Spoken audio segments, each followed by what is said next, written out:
selamat datang kembali di Ngaji Channel Malam Jiwa.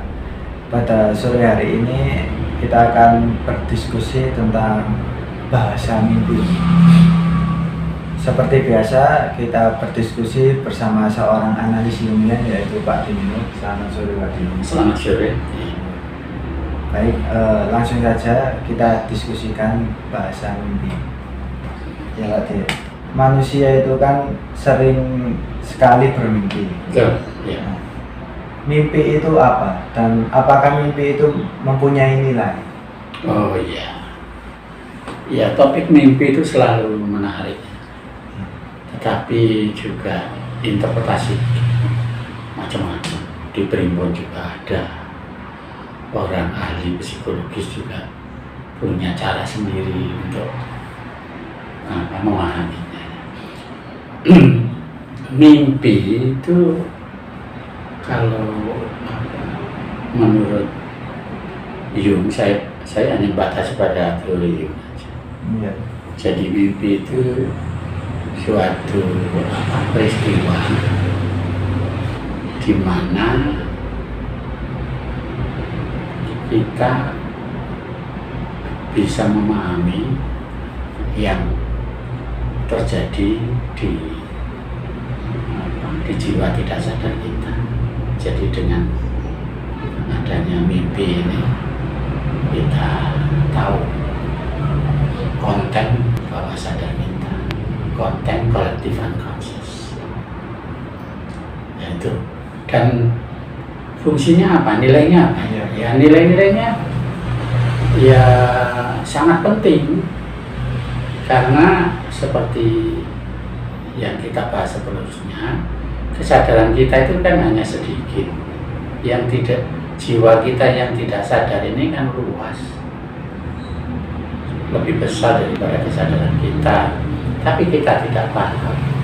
Mimpi adalah salah satu jendela untuk melihat isi jiwa tidak sadar kita. Dan ini satu, kita tahu apa yang sedang terjadi pada jiwa kita ini.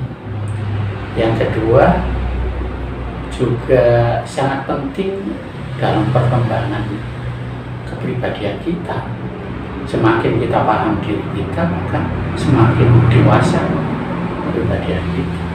Termasuk juga proses pencarian ini, membantu dalam proses pencarian jati diri. Lalu kenapa jiwa tidak sadar kita itu mengkomunikasikannya melalui mimpi? Ya, mengapa harus mimpi kan begitu ya? Jiwa tidak sadar atau unconscious, ya tidak sadar, artinya kita tidak menyadari, artinya kita tidak tahu. Jadi satu-satunya jalan adalah mimpi. Dengan mimpi itu kita bisa melihat bawah sadar kita. Artinya apa? Jiwa tidak sadar kita itu sebetulnya ingin berkomunikasi pada kita. Ingin berkomunikasi, dan satu-satunya cara adalah mimpi. Lewat mimpi inilah bahwa jiwa tidak sadar kita itu mau memberitahu jiwa sadar kita. Yang lainnya sudah, ya selain mimpi ada seperti intuisi, tiba-tiba ada ide, tapi kan bentuknya ide. Iya. Tapi kalau mimpi ini bentuknya sudah lebih kompleks. Ya, gitu. Lalu bagaimana manusia bisa menginterpretasikan mimpi? Iya, betul. Jadi jiwa tidak sadar kita ini berusaha berkomunikasi kepada sadar menggunakan mimpi, dan mimpi itu adalah menggunakan simbol, menggunakan gambar-gambar kan. Jadi simbol, prinsipnya simbol. Bahasa mimpi ini bahasa simbol. Jadi cara yang terbaik, simbol ini adalah cara yang terbaik untuk menggambarkan isi jiwa yang tidak kita ketahui, relatif tidak kita ketahui ini. Nah, itu satu-satunya cara. Terus cara menginterpretasikan, ya kita harus paham simbol-simbolnya.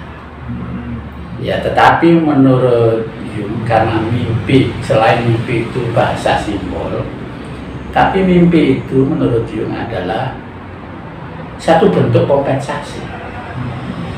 Bentuk kompensasi itu maksudnya apa yang tidak hadir pada diri kita dalam realitas ini, dia akan hadir pada mimpi. Ya, jadi mimpi itu menurut Jung adalah satu mekanisme kompensasi. Jadi kalau contohnya, menurut Jung memberi contoh dan dia sudah mengalami bahwa ketika dia berhubungan dengan seseorang, kebetulan dia pasiennya, dia mimpi, tapi ini sudah pernah bertemu ya. Dia mimpi bahwa melihat pasiennya ini seperti di atas, jadi berada di atas gitu. Sampai dia melihat itu sampai mendongak susah. Terus itu artinya kompensasi. Pada saat Jung melihat ke atas, berarti ini yang tidak hadir di dalam kehidupan yang nyata. Berarti prakteknya si Jung ini adalah merendahkan orang tersebut. Orang yang direndahkan itu, kalau itu sudah berlebihan, dia akan menampakkan mimpi yang dia berada di atas, dia harus melihat ke atas. Bahasa Inggrisnya itu look up, jadi tape gitu. Berarti di realitasnya merendahkan, jadi dia merendahkan. Dan dalam primbon-primbon, kalau kita triangulasi, kita cocokkan, kalau kita mimpi nangis berarti kita bahagia kan gitu. Kalau kita mimpi ketawa-ketawa, kita susah. Nah itu jadi mekanisme dasarnya itu menurut Jung itu adalah bentuk kompensasi yang tidak hadir dalam realitas, dia akan hadir. Nah seperti itu. Tapi kompensasi ini karena hubungan antar manusia, sikap. Jadi kalau sikap kita itu positif terhadap orang si A, dalam mimpi kita bersikap negatif, dalam mimpi kita diingatkan, kita menghormati dia. Saya kira kompensasinya.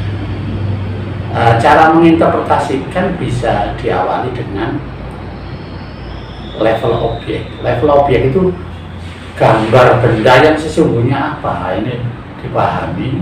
Setelah itu di level subjektif itu pada yang bersangkutan itu maknanya apa. Contohnya mimpi, dan ini sudah pernah dilakukan Jung. Jadi mimpi seorang wanita mimpi mau menyeberang sungai. Menyeberang sungai, waktu di tengah sungai itu ternyata ada tanah gundukan gitu, sehingga dia bisa melompati, tetapi dia malah di kakinya dirangkul oleh yuyu kangkang. Apa itu bahasa Indonesianya? Yuyu ya. Iya. Jadi bahasa Inggrisnya crab ya. Jadi yuyu ya, apa bahasa Indonesia ini? Ya yuyu itu. Iya, makan apa? Makan. Iya, keren itu.